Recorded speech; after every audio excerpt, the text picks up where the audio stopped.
I'm going to tell you about a woman named Sarah and the house that was supposed to be her dream home, but instead, it became her worst nightmare.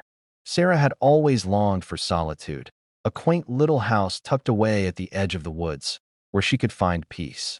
2 months later, after settling in, she started to have eerie feelings. From the moment she stepped inside her house, an unsettling feeling clung to the air. Every time she saw a dark corner, she felt as if something else lay hidden in the dark.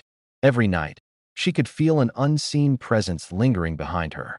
Despite her attempts to brush it off as imagination, an icy chill would send shivers down her spine, especially when the house settled and creaked in the quiet hours of the night.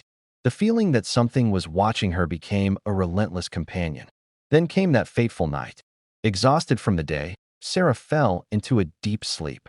Her dreams were restless, filled with whispers that echoed in the dark. And then she woke up, wide awake, heart racing, senses heightened.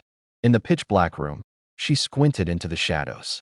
That's when she saw it, a figure, dark as a void, standing in the corner. It was so black it absorbed the light around it, a shadow among shadows. Her breath hitched in her throat as she tried to make sense of it, but the figure remained still, a silhouette of pure terror. Panic surged through her veins.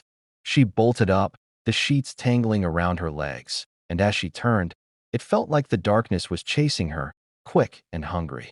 She sprinted for the door, the sound of her heartbeat drowning out everything else. And in those harrowing seconds, she felt an overwhelming certainty that the shadow was right behind her.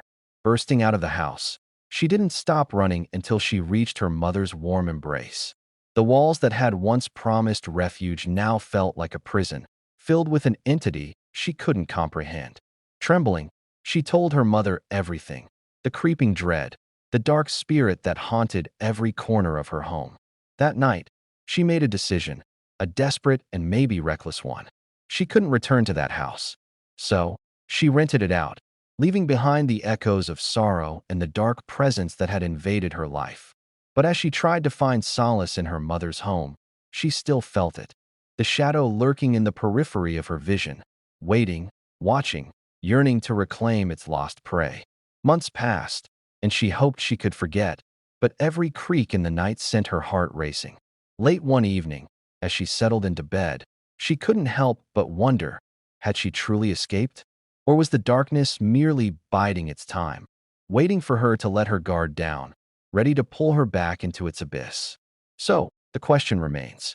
If you ever find yourself in a home filled with shadows, how do you know when to run or when to stay?